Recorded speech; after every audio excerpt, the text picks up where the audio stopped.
hasta los 87 años. Tenemos 326 mujeres y 355 hombres, de los cuales 616 son costarricenses y 65 son extranjeros. Hay casos positivos en 59 cantones de las 7 provincias. Por edad, haríamos la división en 613 adultos, 34 personas mayores y 34 menores de edad. Hasta ese momento tenemos un total de personas descartadas que asciende a los 7.784.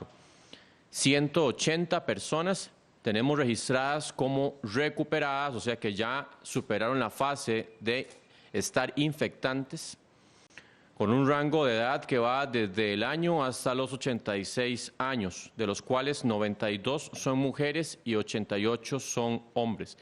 Por edad tenemos 155 adultos, 13 adultos mayores y 12 menores de edad. También se contabilizan, lamentablemente, 6 fallecimientos, corresponden con 2 hombres de 87 años, un hombre de 45 años, un hombre de 84 años y los más recientes, que se trata de un hombre de 69 años y otro de 54 años. En este momento tenemos 11 personas que se encuentran hospitalizadas, de las cuales 8 de ellas se encuentran en unidades de cuidados intensivos. Tuvimos un incremento con respecto al día de ayer. Tenemos 3 en salón. El rango de edad de esas personas que se encuentran en cuidados intensivos va desde los 44 hasta los 76 años. Hasta el día de hoy se han procesado un total de 11.776 muestras.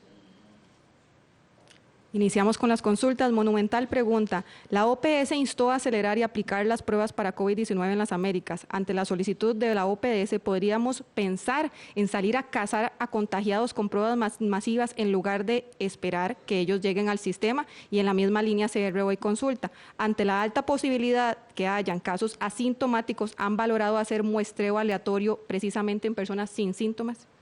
Con respecto a la vigilancia y la captura de los datos, recordemos que nosotros tenemos implementado un sistema de vigilancia centinela, el cual permite saber qué está ocurriendo en puntos más álgidos, más estratégicos en diferentes partes del país. Tenemos 14 sitios centinela, unidades centinela más 4 sitios centinela, o sea, en total son 18 en todo el sistema. Nosotros hemos aumentado la cuota de personas que se captan en esos lugares, que ya indicamos están en Guanacaste, en la zona sur, en zonas de difícil acceso, en zonas más metropolitanas, en Punta Arenas, en diferentes zonas del país, en Limón. Y eso también nos permite saber qué virus están circulando. En el momento que tengamos un aumento en la detección de esos casos que están en esas unidades centinela en todo el país, inmediatamente nos alerta que habría circulación incrementada de uno u otro virus. Recordemos que no solamente sirve para la vigilancia del SARS-CoV-2, que es el que provoca el COVID-19, sino también de otros virus. Nosotros en este momento estamos analizando incluso fortalecer este sistema de vigilancia centinela mientras tengamos activo el COVID-19. Lo importante es que este sistema justamente nos permite saber si tenemos que ser mucho más agresivos o ir a buscar un poco más el virus en otros lugares, porque nos permite justamente tener una fotografía. Y recordemos que esta vigilancia recibimos todas las semanas la información de diferentes partes del país de qué es lo que está ocurriendo con circulación viral en Costa Rica. La otra pregunta, que era la de... Si estamos pensando en hacer pruebas en personas asintomáticas. Sí, con respecto a las personas asintomáticas, recordemos que potencialmente cualquier persona que no haya tenido síntomas es una persona asintomática, una persona que puede eventualmente estar con el virus, pero no transmitiéndolo. Nosotros hemos hecho, dentro de la definición de caso, para encontrar todos los pacientes COVID-19, adaptaciones que nos permiten encontrar 3 posibles situaciones en donde hay personas asintomáticas involucradas. Una que sería a través de una persona que haya estado en el exterior, que haya vuelto y que en los 14 días después de haber estado en contacto con esa persona, aunque no haya manifestado síntomas, una persona tiene los síntomas positivos y se puede captar, incluso hacer análisis de esa persona que no tuvo síntomas. También, si una persona fue en contacto cercano de un caso positivo, pero nunca manifestó síntomas y tenemos otra persona que desarrolla algún síntoma, podemos hacer ese nexo en medio de, eso ya lo estamos actualizando para tenerlo el día de mañana. Y la otra que ya también estaba actualizada, que es las personas que tienen pérdida del olfato o pérdida del gusto, son dos de los síntomas que más se han asociado, obviamente en ausencia de un cuadro crónico como una rinitis o una sinusitis, que esos son cuadros que ya provocan una disminución del olfato per se, pero una persona que no tenga ese trasfondo y que manifieste una pérdida del olfato, una pérdida del gusto, inmediatamente se hace un muestreo pensando justamente que puede ser una persona asintomática. Así que hacer el muestreo sistemático de personas asintomáticas se convierte en algo sumamente difícil porque lo indico, cualquier persona puede ser asintomática. Nosotros seguimos parámetros que nos acercan a la vigilancia de personas asintomáticas y ya estamos también incorporando, estamos haciendo todo el análisis que posiblemente en los siguientes 3 semanas a lo sumo vamos a tener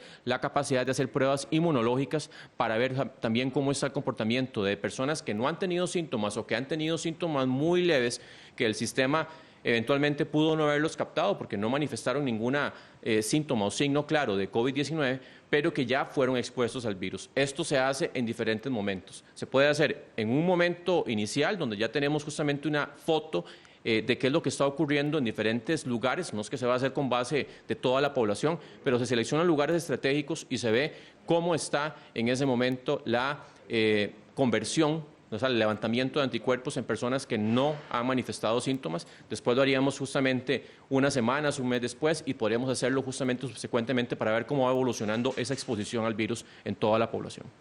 Siempre sobre los casos asintomáticos, ministro, nos consultan si teníamos identificado cuál es el porcentaje usual de los casos con COVID que son asintomáticos y si la mayoría de los contagios de COVID, nos pregunta Noticias CRC, si la mayoría de los contagios de COVID no muestran síntomas, ¿ellos también producen anticuerpos?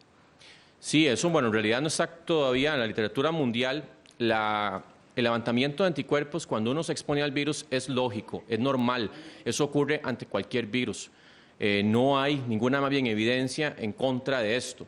Lo que sí es que las personas que no manifiestan síntomas claros, no sabemos la cantidad de anticuerpos, ese titulaje de anticuerpos, qué tanto puede elevarse y qué tanto puede permanecer en el tiempo. Recordemos que con el COVID-19, el SARS-CoV-2, no sabemos qué tanto puede durar esa inmunidad en la persona. Se estima que puede ser justamente de un año más, no hemos tenido todavía, recordemos que este asunto empezó a surgir en enero, y que no hemos tenido pues una cohorte para darle un seguimiento de cuánto duran esas defensas en la persona hasta que ya empiecen a disminuir. Es lógico pensar en que las defensas van disminuyendo, que no es una inmunidad de por vida. Igual me han preguntado, por ejemplo, personas que salen negativas por la prueba de COVID-19 y que si es que esto ya significa que no les va a dar la enfermedad nunca más. No, absolutamente no. O sea, lo que se hace con la prueba es, en un momento determinado, ver si hay presencia del virus. Pero una persona que sale negativa por la prueba no significa que ya no va a tener el virus en un futuro. Incluso podría ser el día siguiente o el día subsiguiente que tenga la presencia del virus. Noticias Colombia preguntan, algunos supermercados están vendiendo mascarillas que en los paquetes informan que están certificadas por el Ministerio de Salud. ¿Es real la validación del Ministerio? ¿Qué deben saber los usuarios al respecto? También hemos visto que venden de manera ambulante máscaras grandes como de lámina plástica que se ofrecen como protectores faciales. Bueno, primero recordar, nosotros, el que quiera usar la mascarilla puede hacerlo. En ningún momento hemos prohibido el uso de mascarilla. Sí la hemos recomendado en el momento epidemiológico en que estamos, porque recordemos que las recomendaciones van variando de acuerdo al momento que estamos viviendo. No hemos tenido circulación ampliada comunitaria, eso cambiaría mucho las recomendaciones con respecto al uso de mascarillas. Pero con respecto a la autenticidad de la mascarilla, las mascarillas quirúrgicas y también las que tienen algún filtro respiratorio, tienen un nivel de equipo biomédico nivel 1. Ese nivel 1 no exige que tengan un registro específico a nivel sanitario. Así lo maneja autoridades incluso a nivel internacional. Entonces, lo que tienen que verificar ustedes es, bueno, primero, si la venden en la calle, pues ya muy dudoso justamente que cumpla con algunos parámetros de calidad. Si la van a comprar ya en un lugar, en un establecimiento, pues sobre todo fijarse que venga sellada, que no esté expuesta. Recordemos que hay dos tipos de mascarillas o de filtros. Bueno, las mascarillas más que todo las cubrebocas normales, que hay que fijarse, que son las que no tienen ningún filtro específico, ¿verdad?, ya certificado. Que esas, por ejemplo, hay que fijarse que vengan selladas, que estén íntegras. Recordemos que tienen que tener las 4 tiritas, la parte de que va hacia la cara interna, la parte externa, y que también tengan como un tipo de parte metálica o que permite algún tipo de adaptación en la nariz, que eso permite moldearlas y eso le da cierta protección mayor en la parte nasal. Serían cosas que hay que verificar que cumplan. Y en el caso ya de las que son un perfil superior, como las N95 o las FPP1-2, que son las que tienen certificación europea, las N95 tienen una certificación estadounidense, pues fijarse que tengan ese sello donde diga NIOSH, en el caso de las N95, que vengan también selladas, que no estén expuestas, y también igual con las FPP. Yo sí dudaría mucho en realidad de que estén vendiendo en la calle, sin ninguna bolsa, máscaras que incluso pueden haber sido utilizadas y que ya no tienen ningún valor. Diario Extra pregunta, ¿está de acuerdo el ministro de Salud con la liberación de personas privadas de libertad? ¿Es momento adecuado para hacerlo? Es decir, ¿realmente están corriendo peligro de contagio estas personas actualmente en las cárceles? ¿Cuáles son las recomendaciones emitidas por el Ministerio de Salud para que se dé esta liberación? Sí, con respecto a ese asunto, ya la ministra de Justicia se refirió ampliamente ayer, la información es pública, lo que puedo referirme yo es que eso obedece no a una recomendación de salud, sino de los jueces de ejecución de pena, de valorar las personas privadas de libertad que tienen ciertos factores de riesgo para que puedan entrar en un régimen semi-institucional en donde están justamente bajo una custodia. Pero eso ya, indico, lo tocó bastante la ministra de Justicia, ese tema lo tocó bastante la ministra de Justicia el día de ayer y pueden buscar justamente para ampliar al respecto. Semanario Universidad pregunta, al 1 de abril se encontraban 375 personas confirmadas por COVID-19. Hasta los datos de ayer habían 150 personas recuperadas, 6 fallecidas y 11 hospitalizadas. De esta forma quedan 208 personas que ya cumplieron los 21 días con el virus. Además, el Cantón de Desamparados estuvo entre los primeros en presentar casos y hasta el momento en el reporte no aparece ninguna persona recuperada de ese lugar. ¿Qué pasó con ellas? ¿Debería el país tener más recuperados dado que ya pasó el periodo de presencia del virus que indicó el ministro de Salud? Y en la misma línea, hoy en Positivo pregunta, ¿cuál es la relación de género entre las personas recuperadas? ¿Se recuperan más rápido los hombres o las mujeres? Eso no tiene ninguna relación estadística con respecto al género, si se recuperan más rápido los hombres y las mujeres. Simplemente eso depende de cada organismo, cada situación, cada capacidad o competencia del sistema inmunológico de poder hacer una liberación en el organismo ya de que el virus se pueda combatir efectivamente y no persista por más tiempo. Hemos dicho que hemos aumentado el inicio de la primera prueba para el día 16 y 17 en el nuevo lineamiento que se estaría aplicando ya esta semana y que pues muchos de las personas todavía al día 21 puede ser que no es un porcentaje tan importante, pero sí todavía hay una persistencia de algunas personas al día 21 incluso que todavía después de haberle hecho la prueba persisten con el virus. Y obviamente pues eso requerirá de pruebas posteriores. Así que esto es un asunto de tiempo.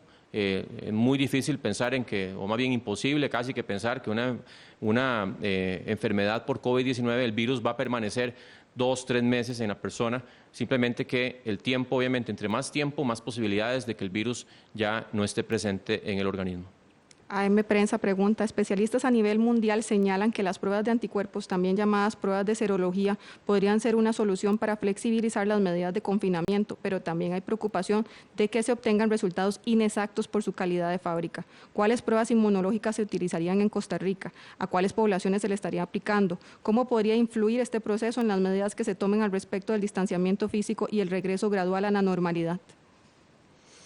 Vean, con respecto a las pruebas inmunológicas, yo tengo ya 2 personas que están coordinando en la parte de cuáles son las pruebas que se van a adquirir por parte de Costa Rica, porque tenemos que tener un grado importante de seguridad, que esas pruebas no vayan a arrojar resultados que no son los correctos, que nos van a hacer incurrir en conductas o manejos inadecuados con respecto al nivel poblacional, y por eso es que tenemos que ver cuáles son las pruebas que vamos a adquirir. Hay muchísima oferta, hay muchas pruebas que han demostrado no ser para nada fiables, más bien han llevado justamente errores en otros gobiernos y tenemos que hacer ese análisis. Y el otro coordinador está trabajando en la parte del diseño de cómo se van a usar, del diseño de estudio, de cómo vamos a utilizarlas.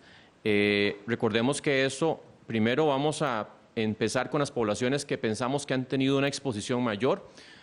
Vamos a empezar justamente con poblaciones de trabajadoras de la salud, que por esa exposición justamente podemos incluso ver cómo está la respuesta inmunológica en ellas y empezar, que eso yo no quiero adelantar porque estamos en ese diseño del estudio, pero posiblemente vamos a tomar algunas comunidades en donde hemos tenido más casos reportados, a ver cómo está el asunto de los asintomáticos, en algunas comunidades que del todo no han reportado también para ver cómo está el asunto de asintomáticos en esas comunidades.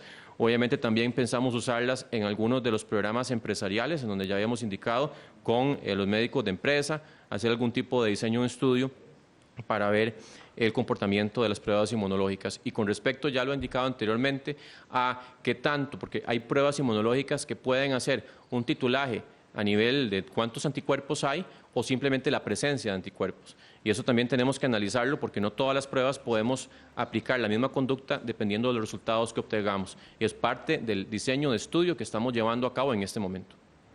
Agencia Reuters consulta, ¿cuáles razones permiten explicar hacia afuera del país las cifras relativamente favorables que ha tenido Costa Rica en la última semana y la baja mortalidad de pacientes con COVID-19? ¿En qué fase está ahora la epidemia en Costa Rica?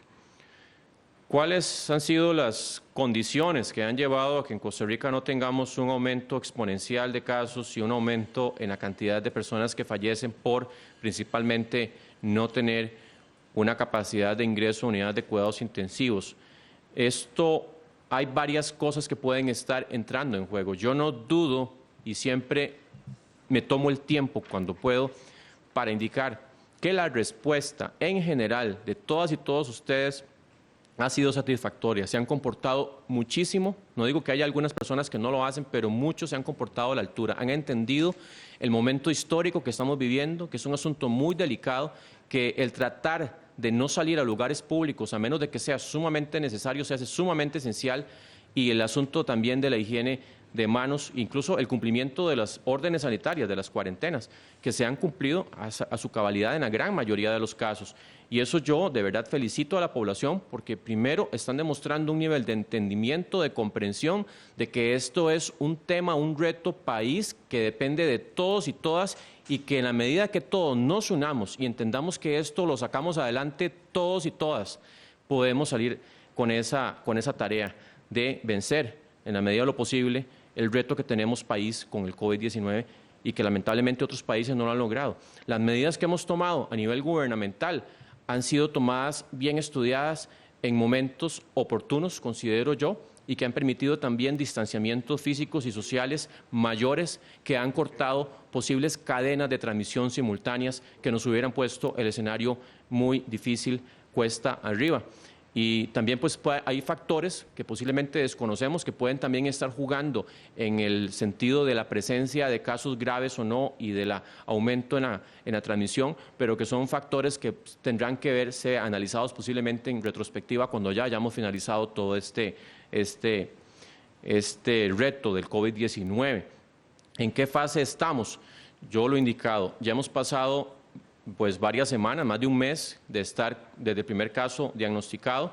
Hemos tenido un aumento de casos, ahora hemos venido un poquito a una disminución, pero sigo insistiendo en que vamos caminando por un piso que es de cáscaras de huevo, que es muy frágil.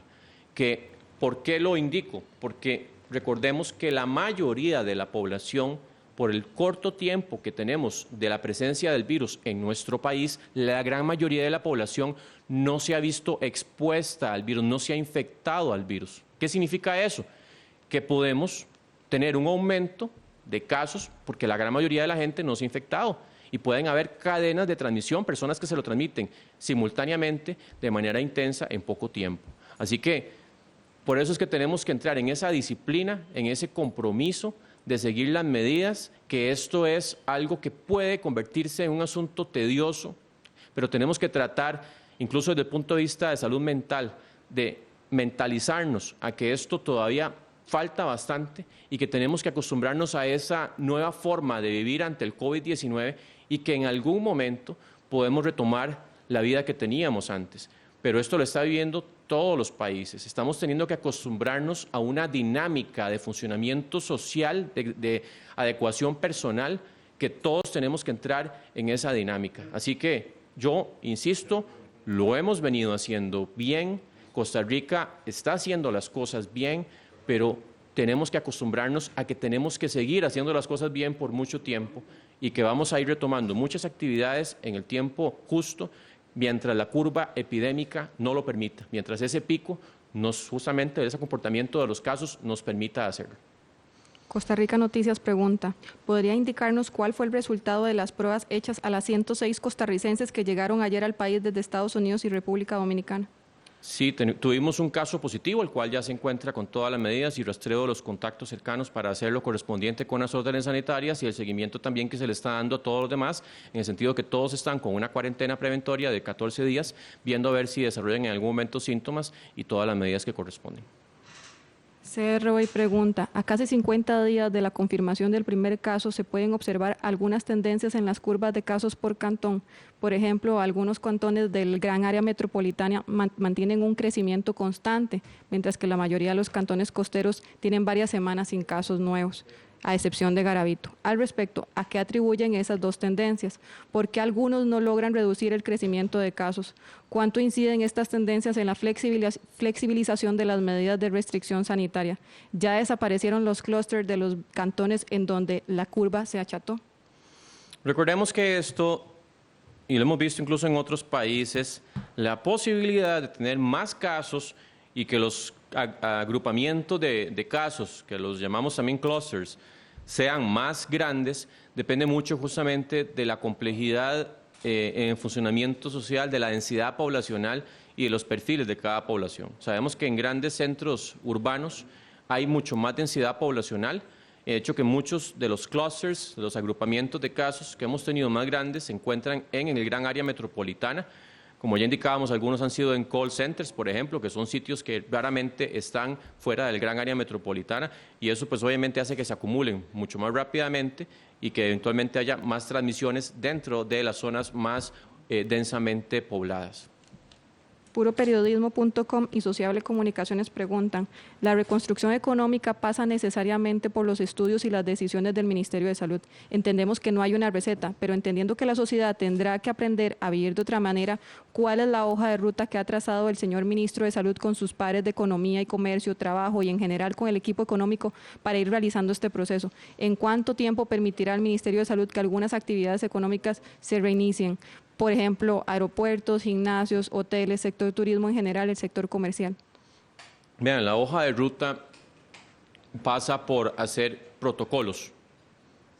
¿Qué es un protocolo? Es una serie de pasos que tienen que cumplirse ante el nuevo modo de vivir por el COVID-19.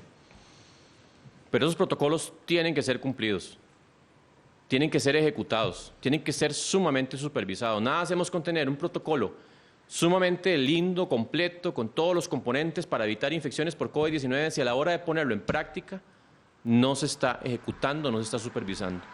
Así que esta hoja de ruta tiene mucho que ver con que esos protocolos estén listos, estén verificados y se estén ejecutando. No podemos permitir que la sociedad empiece a retomar acciones o funciones que han sido parcialmente suspendidas o del todo suspendidas si no se están cumpliendo sus protocolos. Y aquí es donde yo llamo al compromiso conjunto de la empresa privada, de los empleadores en general, de las mismas instituciones públicas, de todos, para hacer cumplir esos protocolos que ya algunos se están haciendo, otros se estarán haciendo en los siguientes días. Y en esa hoja de ruta, obviamente, vamos liberando que se puedan hacer algunas actividades que no se han podido hacer hasta el momento, pero vamos viendo la respuesta inmediata. Y esa respuesta vamos a verla porque si los protocolos se están cumpliendo, si hay un compromiso verdaderamente de la gente que quiere retomar actividades económicas, de que esto funcione, esa curva no va a aumentar importantemente. Si lamentablemente hacemos que algunas actividades que en este momento no se pueden hacer o que están restringidas puedan hacerse, y vemos que la curva se está aumentando o simplemente por la misma inspección vemos que los protocolos no se están aplicando, lamentablemente esa actividad no se podrá ejecutar. Con toda la pena del mundo, aquí siempre entendamos que estamos por un asunto primeramente de salud y que obviamente tenemos que empezar a acostumbrarnos a vivir en esta nueva forma normal, ¿verdad? Si se puede decir, porque no es normal del todo ante el COVID-19, pero que tenemos que ser rigurosos, que tenemos que ser estrictos y que no podemos ser permisivos con actividades que no se están cumpliendo a la luz de lo que se requiere en todas las medidas para proteger las infecciones que pueden darse de forma simultánea por el COVID-19. Y por último, ministro, Noticias CRC pregunta, ¿ha habido algún caso de una persona que se haya recuperado del COVID-19 y que contraiga de nuevo el virus en nuestro país? Y, por favor, su mensaje final. De hecho, que no ha habido ningún caso de una persona que se haya recuperado y haya contraído de nuevo el virus. E incluso a nivel internacional hay muchísima discusión porque han habido algunos casos reportados de que personas que se han vuelto a infectar. Y lo que posiblemente ha ocurrido es que las pruebas, recordemos que las pruebas no son 100% siempre, no son infalibles. Puede haber algunas pruebas que arrojen un resultado y que resulta que el resultado no era el correcto. Esto ocurre en un porcentaje pequeño, pero sí ocurre. Así que lo que más se piensa que ha ocurrido más bien es un asunto de que las pruebas que en algún momento dijeron esa persona no tenía el virus, al final sí todavía lo tenía. Como indico, es un porcentaje pequeño, pero obviamente cuando vemos la muestra a nivel mundial de todas las personas que se han contagiado, pues ya esos pequeños porcentajes a nivel sobre todo de números absolutos se hacen un poco más visibles, ¿verdad? Pero no se ha demostrado todavía esa reinfección. Y el mensaje final justamente va en ese tono, yo creo que ya lo hemos indicado, tenemos que acostumbrarnos a vivir en una nueva forma de vida, que es una forma de vida que significa sacrificio de todos en algunas áreas, pero que también significa que vamos a traernos abajo muchas infecciones. Por ejemplo, todas las medidas de higiene que hemos estado indicando, les aseguro, ya estamos viendo una disminución, por ejemplo, en diarreas, en otras infecciones respiratorias, en otras enfermedades infectocontagiosas que se pueden prevenir. Así que aquí hay un asunto de la nueva forma de vivir, pero que tiene un componente que deberíamos tenerlo siempre, que no debería ser la nueva forma de vivir, que debería ser la forma habitual de vivir, que es sobre todo, como indicaba, lavarse las manos frecuentemente. Cuando hay alguien que tiene que toser o estornudar, taparse con la cara interna del antebrazo, eso es sumamente importante, no tocarse la cara si no se han lavado las manos. Incluso cuando hay, por ejemplo, picos de enfermedades respiratorias o de enfermedades diarreicas, el hecho de no saludarnos con la mano o de abrazo o de beso se hace también muy importante. Y esas son medidas que deberíamos mantener siempre. Las otras, que son de distanciamiento físico y social, y de la forma en cómo podemos manejar mejor las dinámicas en los diferentes negocios e instituciones de atención al público, son muchas de ellas medidas transitorias, pero que van a ser por bastante tiempo. Así que mentalicémonos en que tenemos que acostumbrarnos a una nueva forma de vida, que si lo hacemos todos responsablemente podemos llevar esa nueva forma de vida sin hacer que la sociedad sufra también desde el punto de vista económico y social mucho más de lo que eventualmente ya ha sufrido. Recordemos que nosotros no hemos hecho un cierre completo de la sociedad como lo han hecho otros países que sí han tenido que suspender absolutamente todas las actividades. ¿Por qué? Porque la curva se les fue de las manos. Y eso es lo que no queremos en nuestro país. No queremos que esa curva se vaya de las manos para no tener que hacer cierres mayores y que lo que podemos ahora hacer con buena letra, despacio, viendo cómo se comporta la curva, nos permita justamente hacer que no tengamos esa saturación en los servicios de salud y esa no oportunidad de las personas que no puedan respirar por sí mismos y que queremos darle ese respirador artificial, mecánico, para que puedan tener una oportunidad mayor de seguir viviendo. Gracias a todos por la sintonía. Nos encontramos mañana a ser las 12:45. Buenas tardes.